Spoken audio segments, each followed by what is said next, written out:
Hello, this is Thomas Vanderveen, and I'm going to give you a short presentation about protecting your online reputation. This presentation is geared for students and parents, and really more for parents to watch with students to kind of go over things that you see as you go. First of all, I love this quote. I think it embodies what the presentation's about. Your intentions don't matter. Perception is reality.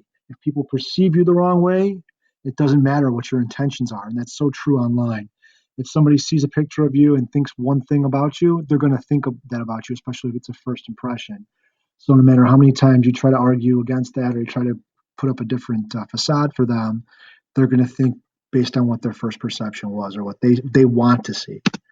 Going to talk about the different social media sites, kind of just in general, not get into Snapchat or Twitter or Instagram, just the general concept of keeping your reputation and being careful online. So, as far as your online presentation goes, the Family Online Safety Institute says that many kids are friends online with their parents, or it's just important to be a good role model online as it is in real life. I think parents, for the most part, what they do online, the kids are going to see it, and a lot of times they might say, "Well, I'm embarrassed. I'm not going to look at my parents' Facebook, and I don't want them to be friends with me." But if you are friends with them, you can kind of monitor what they do as long as they don't have an alternative account, and you can show to them what good behavior is. I mean, they're going to follow, the lead of an adult for the most part. So, um, think before you post. I think this would be a good poster to maybe have up in a classroom or in your houses. Just think if you get angry, well, you only stay angry for a few moments, but what you post online will make you look like you're angry for a lifetime if it doesn't go away. Or, emotional things or things about, a boyfriend or a girlfriend, or if you're mad at someone. Kids that need to understand that when you vent that stuff in real life, it might only last a brief period of time, but they'll freeze their emotions in time online. I thought this was an important video to play. I'm just going to play a little bit of it. It's called Pause Before You Post. It's a good website to go to think before you actually post something.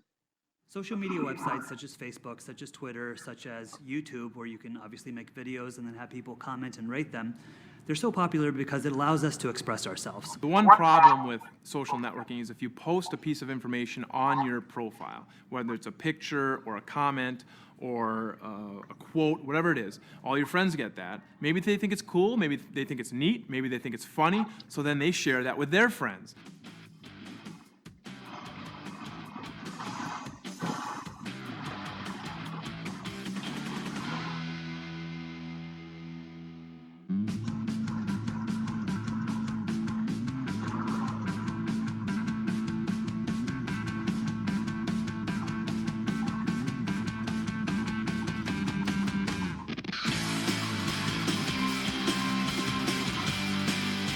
When you're online, you sometimes feel invincible.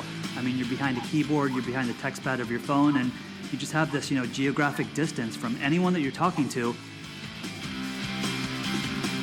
In our research, we find that about 1 in 5 teens has experienced cyberbullying in some form at some point in their lifetime. For all the hundreds, if not thousands, of kids I've spoken to, I think a lot of it is they genuinely don't realize the harm that they're causing.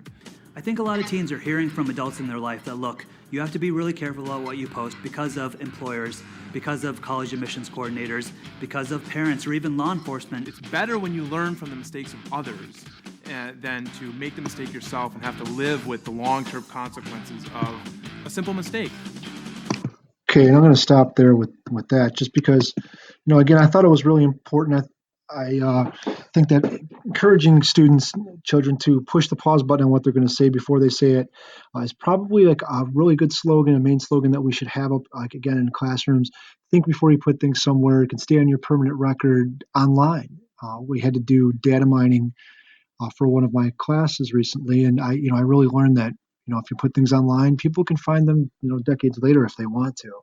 So it's a good life lesson to practice reflection before posting. Think before you post.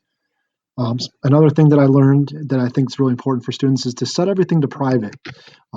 Even if you set your post to private, though, if a friend doesn't, your post can be visible on their site. You can be, and I love this term, guilty by association.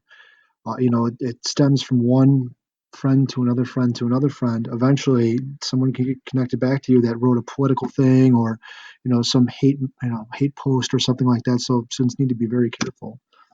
And I heard recently a lot of kids telling me, well, I post under alternative name or I use my nickname. And I've heard teachers tell me they do that.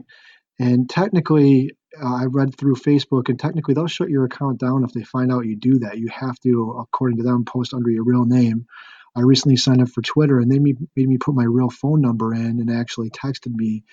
So they're cracking down on that kind of stuff. So I do think that having a fake name is a great idea.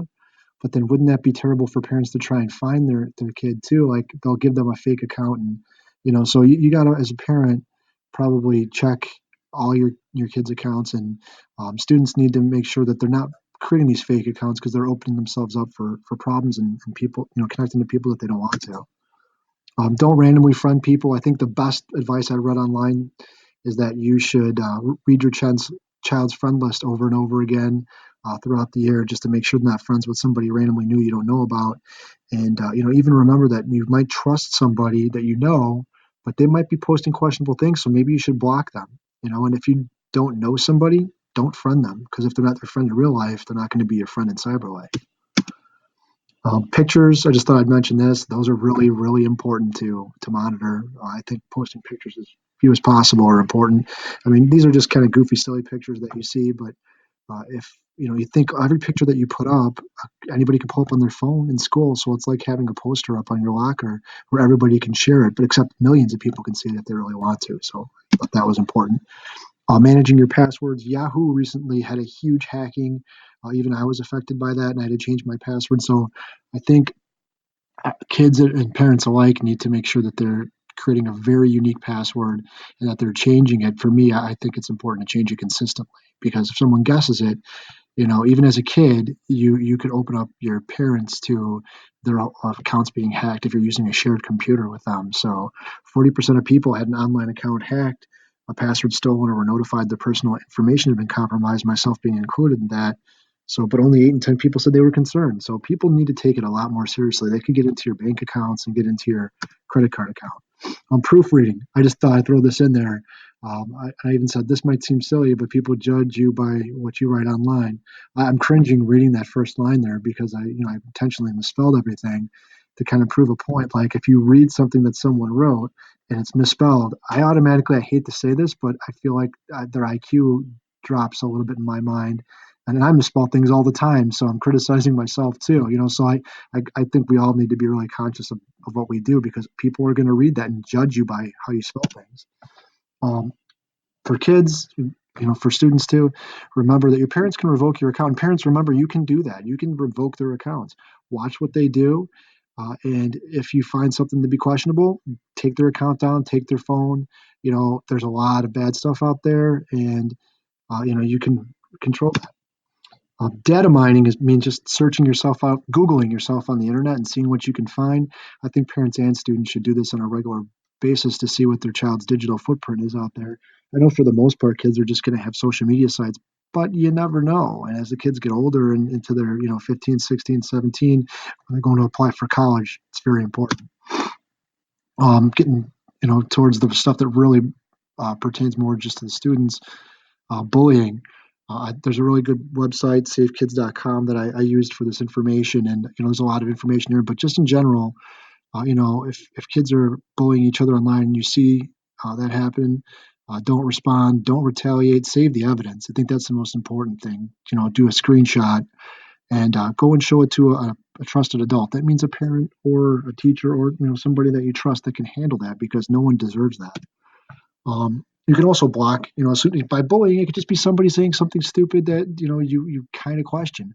You don't need to be friends with that person. Block them and be civil. Don't go back and write something back to them because then you're bullying in too. So your bullying isn't just face to face. It's mostly online nowadays. So avoiding digital criminals, that might sound kind of goofy for a kid, but all it takes is for your child to click on the wrong link or open up something from someone they don't know on your computer, and then blam, your credit card information is out there for someone to take, or they can hold your information hostage. That's a new thing that's going around. So if you ever as a kid question about clicking on something, show it to an adult. Even if you think you know that person's name, that's a thing I've seen a lot too. If they have your parents' name or someone you know's name, don't click on it.